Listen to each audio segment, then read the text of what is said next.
Welcome into another episode of the Fourth and Goal podcast. I'm your host, Drew, along with my co-host, Rob, and we got an episode today talking all about the just finished NFL Combine, as well as some other things that are going on, but primarily on the Combine. Rob, how are you doing? It's been a while, my friend. I know, it's great. We're not quite partying as much as Travis Kelce, but we're enjoying the offseason. It's crazy that the Combine's already finished, though. I feel like it's all happening so fast. Well, I find the Combine one of the craziest things, like that we put so much emphasis on it and that it's such like a thing to watch. I'm like, every sport has this, but you never hear about it in any other sport, but it's a week-long spectacle for the NFL. Well, I mean, give the NFL credit, right? This was never a thing in the NFL either until like NFL Films came in and tried to find their way to like make the NFL offseason more entertaining. I just find it interesting as two kids that recently did the NBA and that whole job recruitment process is like, what a weird way to go about getting your job, right? Like to go out on this field and run around in Indianapolis and have all these grown men judge you for your ability to jump and leap and duck and weave. It's a very odd thing if you think about it too much. They do still have the backroom interviews, which I personally think is far and away the most important part of the Combine. And funnily enough, it's the only part of the Combine you or I or anyone else watching this will never see. Yeah, and you hear some tales coming out of there too. There's a couple of like both horror stories as well as like who's evaluating these people and like what's on their scorecard. So definitely need to expand this Hard Knock style so we get into those.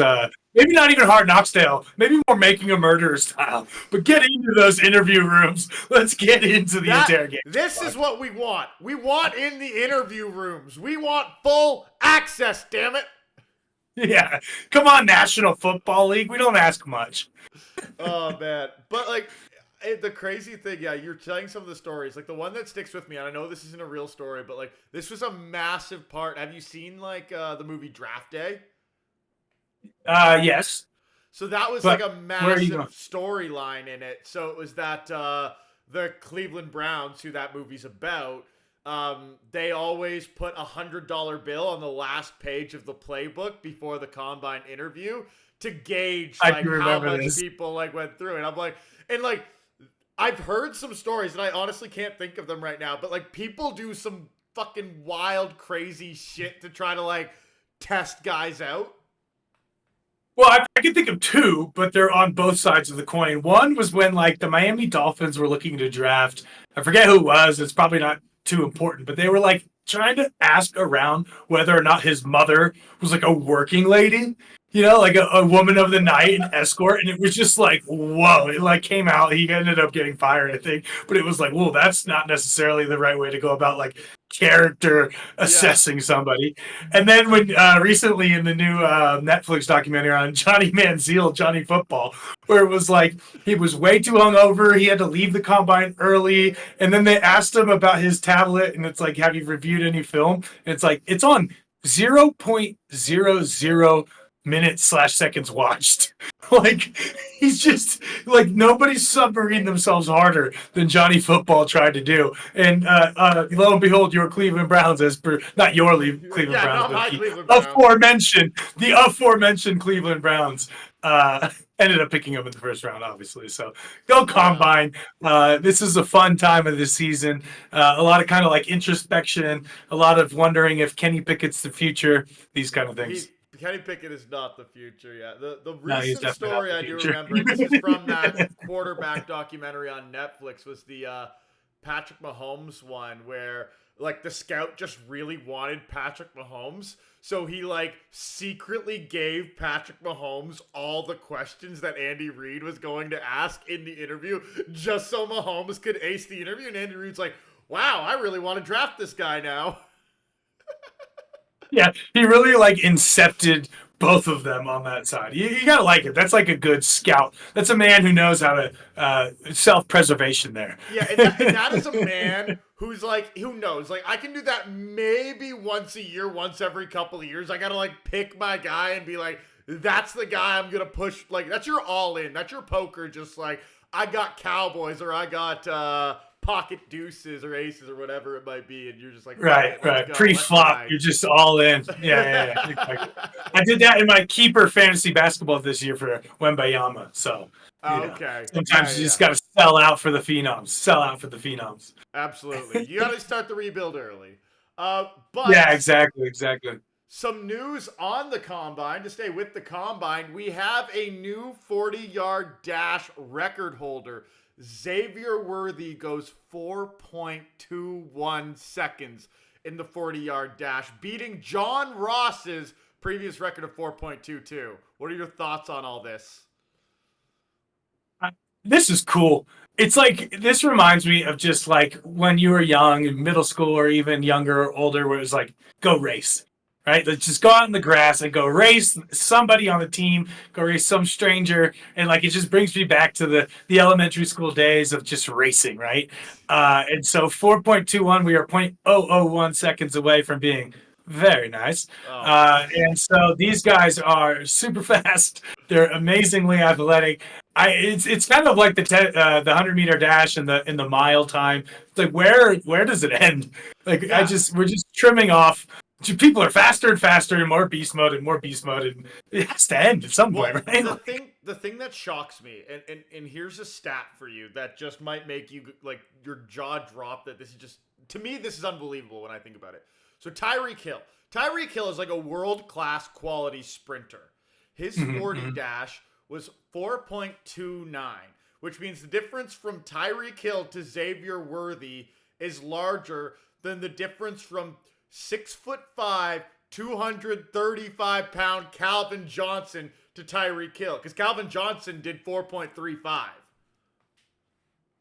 And that's what's weird about like the 40 at the combine as like an athletic event or institution of an event, in the sense that, like, you're right, there's these 100 meters, there's these world-class sprinters, your Usain Bolts, and for some reason you have like 6'6", 320-pound linemen running like really fast 40s, right? Like, there's something about this particular like structure, template, format of a athletic achievement that somehow these guys really excel at. Sometimes they don't. There's a couple bloopers. The one guy kind of fell and lost his pants once. There was Deion Sanders losing his shit that the white boy was able to run so fast. So there's always something to be found in the 40. And I think that this keeps the combine alive kind of as a whole, like in general. It's almost, the slam dunk contest is no longer relevant, but it reminds me of the slam dunk contest for a good 20, 30 years, where it was like, look, all things else considered, at least we have this one event to look forward to. And for the combine, I think everybody looks forward to the 40. Yeah, I think the other stuff is kind of like, you just want to hear people talk about the prospects, because everyone, like, these guys are going to be so impactful for teams year one. Like, no other sport can you just go out and in a draft completely reinvigorate your team that year. There is no NBA. Other sport. The NBA, dude. You can draft a LeBron. Yeah, and were the Cavs good year one? Are the Spurs at all good, even drafting Victor Wembanyama? Yeah, but that doesn't happen in the NFL. It's not like you draft a bunch of the fucking Houston Texans. Okay, fine. You draft a quarterback. Take quarterbacks out. You don't see a lot of teams doing a step function jump because there's one draft. But it's not one draft pick. It's like, because if CJ Stroud was good, but like Tank Dell didn't hit, Will Anderson Jr. didn't hit, like all these other guys don't hit. They're not a good team. It's like, the thing about the NFL is your first round pick is going to be productive year one. Your second round pick is going to be productive year one. Your third round pick is going to be productive year one. And your fourth and fifth round picks will have a chance to be productive year one. Like NBA, it's like, okay, yeah, if you're like a top 5 pick, they should be productive year one. But outside of that, probably not. NHL, same thing. MLB, it's like, okay, we'll see you in 4 years. Yeah. The MLB draft is by far the least relevant or exciting. It's like, hey, pick some high schooler who might still go play basketball. And by the way, he has to work his way through 3 different, like, really, like, bumfuck town minor league teams to make his way to finally somehow, like, after riding the bus for 6 years, when he's 29, you might. Yeah, exactly. In Omaha. Yeah, talk about the hardest grind. You got to at least give the somehow college football has managed to become the minor leagues of the NFL, right? There's very few leagues in the world that lack a development system like the NFL, right? The Major League Baseball, as we just discussed, has this ridiculous minor leagues. A soccer, obviously, around the world, it's club teams, and they're really good at bringing up talent. Hockey has its whole thing just because it's so specialized. Hockey has so all the leagues, and even basketball has the G League and like the Spanish League. And exactly, but the NFL doesn't do none of that. They're just like, you either come out of college or don't come see me. It's really hard to make there's it, right? the UFL and the CFL, I guess. But it's like I can name one player that made their way like out of the CFL, or two players. You got Doug Flutie and Kurt Warner. But those are the two big players. Kurt Warner was Arena Football League. Yeah, but I meant like outside the NFL, right? One of these like other professional leagues where somebody like breaks it and makes a name for themselves. It's kind of those two. No offense. Warren Moon was in that category. Warren Moon. Cameron Wake. There's a few guys for sure, but I totally understand what you're saying. It's not very common. It's like you have a couple guys here or there that will make careers for themselves after being over somewhere else, but it's infrequent. 100%.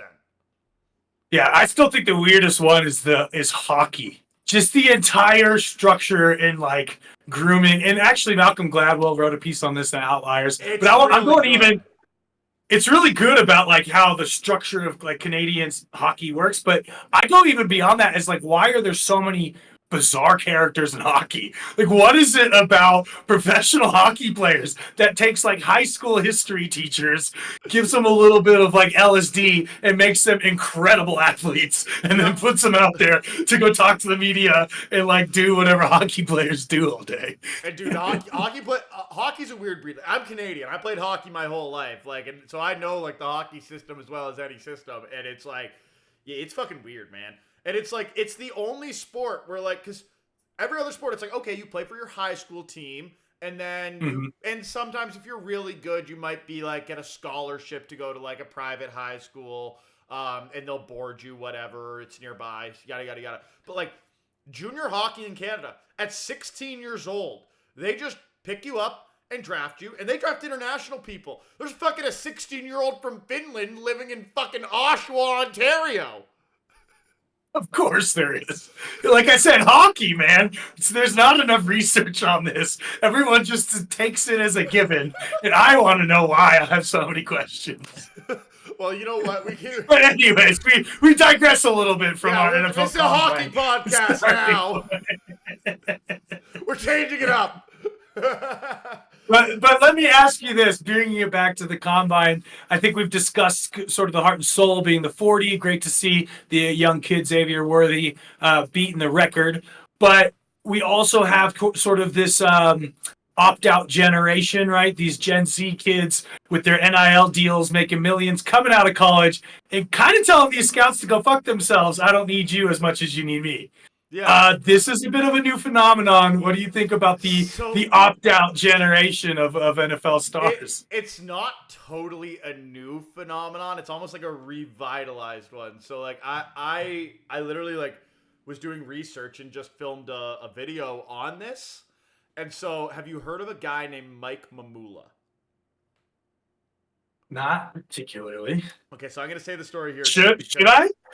No, you shouldn't know. I didn't know about him before, but I asked. You're an old man, you know? Yeah, you never know. So in 1995, this guy, he was like Boston College. Like he was like all second team Big East in his final year. Like he was expected to be like a mid-round pick. And he was the first guy to realize like, hey, if I just, instead of training for football, I exclusively train for combine events, I can kind of do well at the combine. And so that's what he did. He fucking crushed the combine, and the Eagles trade up to draft him 7th overall. They traded away 3 picks to the Buccaneers. The Buccaneers used 2 of the picks to trade back into the first round. And the 2 guys the Buccaneers picked with the Eagles like haul was Warren Sapp and Derek Brooks, 2 guys who didn't participate in the combine. went on to win championship rings for the same. Championships and Hall of Famers, and it's like, oh god. I love me a good like sports fraud story. There's that like soccer player down in Brazil who managed a 20-year career who wasn't actually good at soccer. There was an NHL owner who wasn't actually a millionaire who convinced everyone that he should buy a team in the 90s. There's a documentary on him too. So I love me these tales. He's still an NBA player like for the last decade. Hey, I saw him play in the finals last year, so why don't you leave Udonis Haslem alone? Coach Haslem, I mean, sorry. Oh, God. Okay. Shout out my man Udonis, though. Yeah. Anything else we want to talk about at the Combine before we move to our next news piece? No, I just want to cap it off by saying, you're right. This is kind of... Also, it reminds me a little bit of like the Eli Manning era of talent who was dictating a bit of the terms. They were doing it kind of to the teams in the draft. But now these guys, they know the star power. They got enough like agents and everything whispering in their ears. You got Caleb, he went to the University of Spoiled Children, so obviously he's making millions of dollars. There's no reason for these guys. They can only lose stock, right? Like you're Marvin Harrison Jr. Like what are you worried about? What do you have to gain? Increase your value, so why are you going to like risk something not going right? It's like guys like us out of the University of Southern Montana that need to like go to the combine and be like, by the way, I'm here.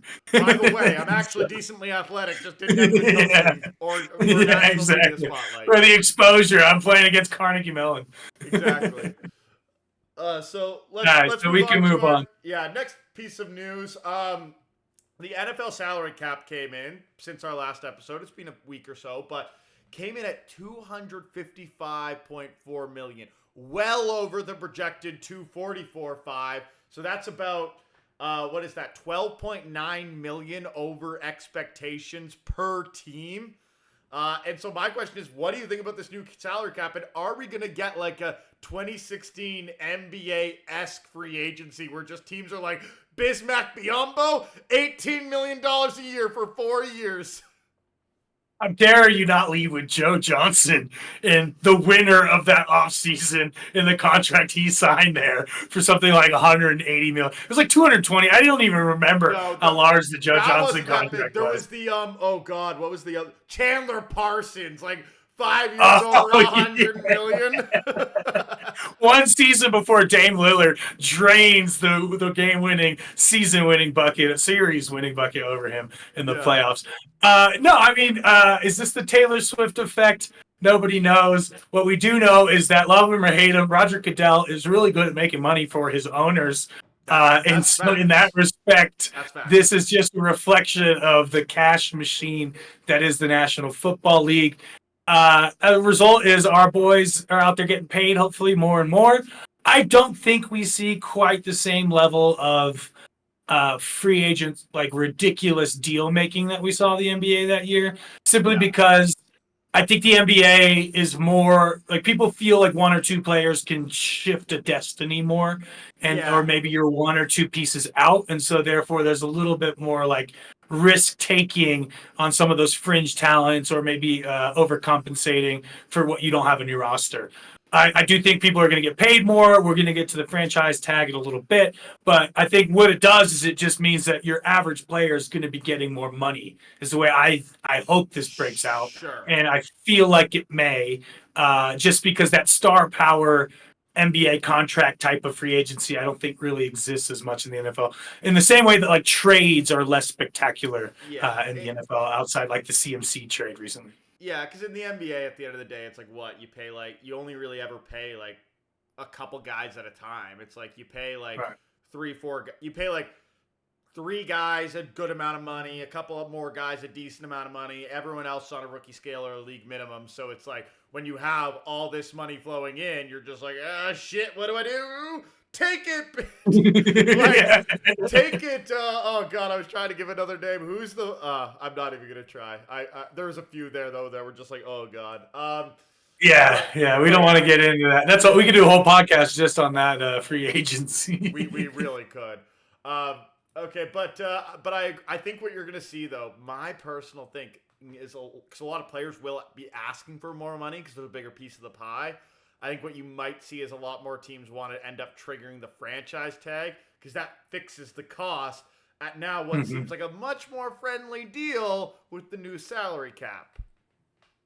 Yeah, so just to remind the viewers and myself, so the the franchise tag is based on the salary cap of the year before, correct? So the franchise tag, there's a full video on this channel of it. If you want full details, look that up. But give us the cliff notes, sir. Yeah. There's 3 tags. The main one that's used is the non-exclusive franchise tag, and it is based off the top 5 salaries at a player's position for the past 5 years. Right.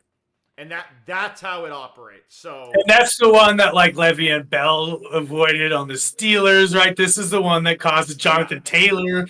Those sort of holdouts generally are that structure of franchise tag. Exactly. Like these guys are trying everything they can do to avoid it. Like all the holdouts you had last year. Like Jonathan Taylor was trying to get to a point where he wouldn't get franchise tagged. He didn't want to go to an offseason where he could get franchise tagged. Brian Burns, Chris Jones, similar situations. They didn't want to get to the point of being franchise tagged, and Nick Bosa as well. And then you had guys like Saquon Barkley and Josh Jacobs and Tony Pollard who did get franchise tagged and were holding out being like, nah, we want more money. Yeah, I mean, it's a kind of a wild mechanism in like the scheme of professional sports, right? We have the bird clause in the NBA, bird rights, sorry. Yeah. But you don't really see anything else like this. I'm trying to think about major sports, including international ones, and there's really nothing like the franchise tag and the leverage it gives owners and the way players are like, up front, it sounds like something as a player you would want. But when you get into the nitty gritty of these contracts, once you start to realize it's like when you're in the NFL and you're like, my career for almost everyone is less than 10 years, and I only get one opportunity to sign a big contract, and you're going to say 10 years, man. 3-4 years. No, I'm talking for the guys that are like franchise tag caliber. Right. Oh, yeah. The guys you would franchise tag. Yeah. Like 10-year careers. And so it's like you got one opportunity for a big contract. And so that one opportunity, it's like if you get franchise tagged and shit hits the fan, because like take a guy like the one guy I think is almost definitely going to get franchise tagged that hasn't been yet is Josh Allen of the Jaguars. Right. A guy like Josh Allen on the open market would get like 5 years, $125 million easy. And the Jags are going to be able to get him for a 1-year, $22 million contract. And then if he doesn't have as good a season, they're like, well, you didn't have as crazy good a season, so now we're going to give you a 4-year, like, $80 million contract, and we just walked away with all this money. This is why college players never used to declare for their 4th year, right? It's just like, well, I don't want to be like pigeonholed into this last year where the only thing that can really happen to me is that I get injured. Yeah. Or I continue to like maintain the star status you've already betrothed on me, right? So the only guys you get going back are like your Andrew Lucks of the world who are like, who just don't give a fuck. Like, how we didn't or the Tyler Hansboroughs of this world that like need the 4th year. Their NBA life is going to be limited at best, or Caitlin Clark, where they're making butter sculptures and ice sculptures of her in Iowa, and the minute that she goes and plays for whatever the Portland Awoke, that she's never gonna ever be heard of from again. So go and enjoy your time in Iowa, Caitlin Clark. I'm telling you right now, Caitlin Clark, because of how big like a star she is, like this girl's got to be making millions of dollars off NIL deals. No chance. Oh, for sure. No chance. But my point is like she's exactly. So she's already making more money than she would be in the WNBA. Yet she's an absolute like parade stopping star in Iowa, which you're just not going to get it. Las Vegas Aces or whatever. Less marketable when she gets to the WNBA. And I love it. Like people have started to care about women's college basketball, but we have not really started to care about the WNBA. But women's college basketball is actually fucking sick. Shout out UCLA Bruins, number 2 in the nation. We're taking it home this year. We're taking it home. Okay. We are not afraid of South Carolina.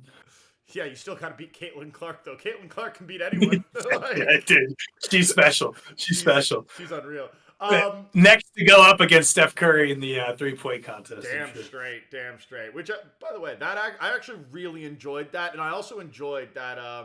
What is it, Ionescu? She literally was like, "No, I'm not shooting from the women's line." She's like, "I'm shooting from the men's line," and like literally match every other person's 3-point shots. Like match the winner, Damian Lillard. Like it came down to the last rack too. Yeah. Like Steph, like I was watching that, being like, "Damn, Steph about to lose this." Of course, my boy came through. But yeah, shout out to Sabrina for and honestly, she had to, right? Like, because that's the whole thing that like they're giving shit for. It's like lower the rim so you can dunk, or like shoot from the NBA 3. Otherwise, why do we have a WNBA, right? Like, it's all of that kind of banter that you have to push back on. It's like, fine, we're going to use a little smaller ball. No one's really tripping, but you got to shoot it from the NBA men's 3-point, and she did. So, like, shout out Sabrina. And honestly, Caitlin Clark, she could do the same. She drains it from the logo. Absolutely. Like, I would love to see, like, that'll be an event. That'll be a show. Well, and the 3-point contest, sorry, I know we got to move on. The one thing that is nice about it is it's one of the rare types of things in sports that will translate like across the gender lines that like no other sport really has that, right? Like football, you can't become a good quarterback across these lines. Baseball, these sort of things don't translate very well. But the ability to shoot a 3-point shot is something that you either can do it or you can't, and there's no it's put up shut up time, right? There's no gender difference on the ability to shoot a 3-point shot. It's like, do you have the touch? Like I understand that men are often better, but that's also because men will put a lot more time and effort and more men try to do it, but it doesn't mean that a woman can't be the best 3-point shooter by any means. They absolutely could. For sure. Like Harlem Globetrotters are great at lots of basketball-related skills. They're just not NBA players. Exactly. Well, let's move on. We only got a little bit of time left, so let's talk about the NFL franchise tag. So we are filming this on March 3rd. We'll be releasing this March 4th, so a day before the franchise tag deadline on March 5th. Thus far, we have 2 guys who have been given tags. L'Jarius Sneed of the Kansas City Chiefs and T. Higgins of the Cincinnati Bengals. What do you think about these franchise tags, and anyone else you think keep an eye out for? Yeah, I think, all right, so we'll start with the Super Bowl winning champions. Great offer by them. I think Sneed takes this.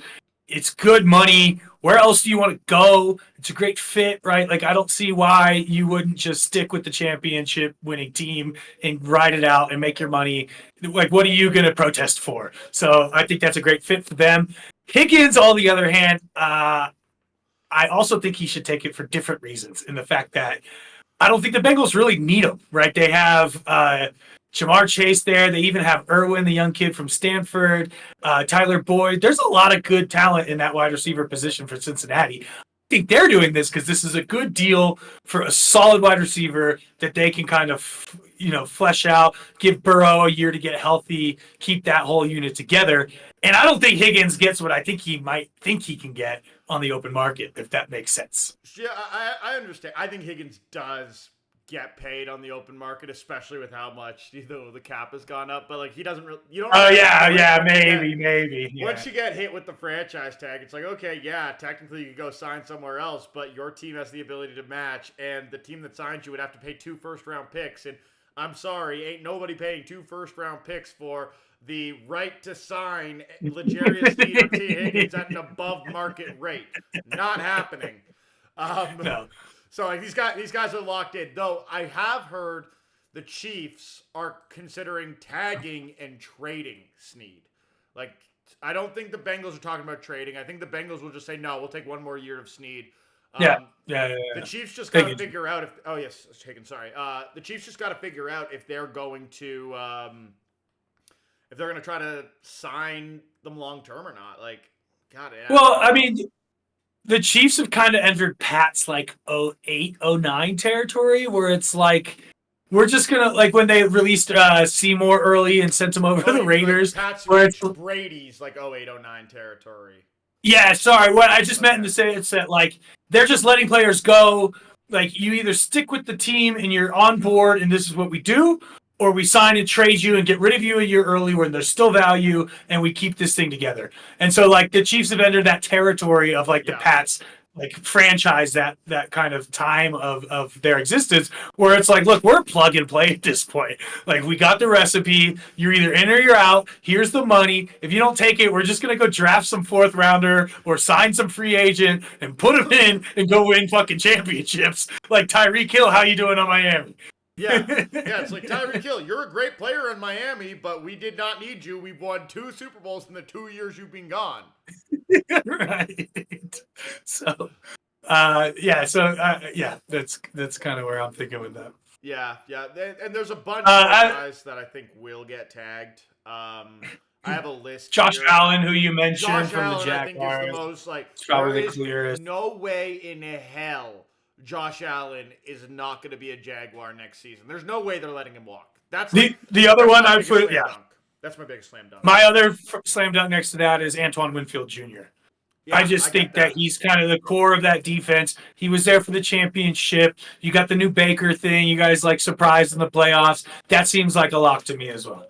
Yeah, and it doesn't mean that if these guys get I should say when we talk about this, like they could sign a contract instead, but it's like the teams will franchise tag them if there is no contract in place by basically Tuesday, because they're not going to let these guys walk. That's what we're saying. Yeah, exactly. Yeah, and it doesn't mean they'll play on the tag. They might get a long-term contract, but it's just like they're going to get tagged. The team's not going to let them just walk.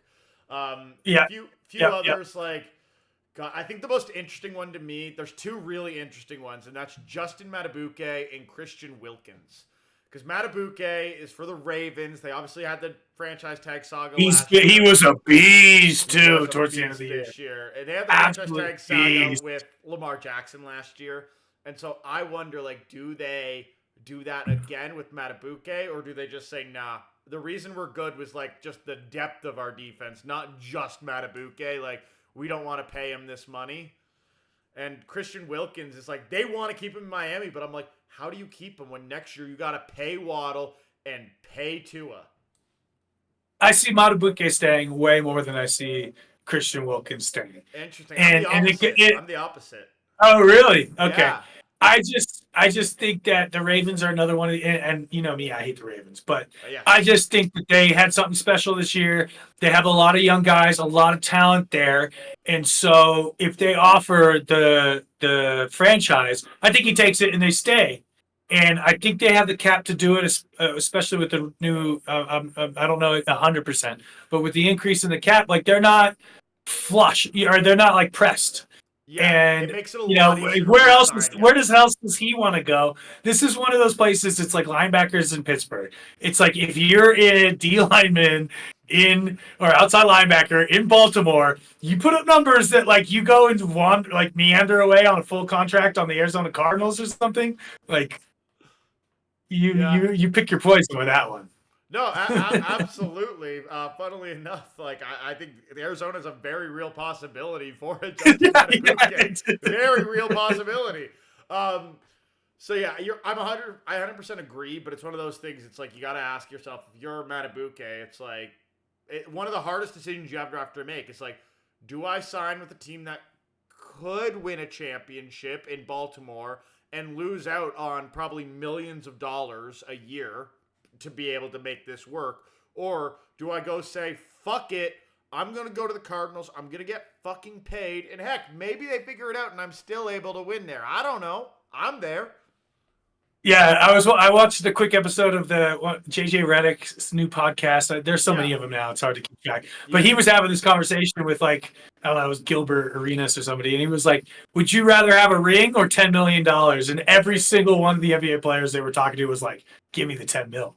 And it's one of those things where it's like, as fans, we're like, cut the money, chase the ring, like be a good soldier. And it's like, nah, fam, give me 10 mil in the bank without no questions asked. I'll toil away in Arizona. I don't give a fuck. Yeah, like I get it. If you were like Tom Brady and your wife brings in like 10 times as much as Right, you do, right. what's that money? Or if you're like Kevin Durant and you're making Kevin so Durant much or like LeBron James, off. who are like, Yeah. they got these like, here's $100 million shoe deal. It's like, fine, yeah, okay, I don't need all the money then. Right, If I can get a better team by signing a slight discount, I'll do it. But it's like, if you're not that guy, like Justin Matabuke, love him to death. He's not going to be making that much on endorsement deals no matter where he goes. So it's like, this is your chance to get the fucking money. Yeah. Hey, secure the bag, boo boo. Yeah. Job number one. I don't judge people who want to secure the bag. It's like, you got one chance, one opportunity to make generational wealth. Are you gonna like throw it away for a slightly better chance of winning a ring? It's like, that's a nice rock, but like, guess what? You could go and pay $10 million to buy someone else's rock.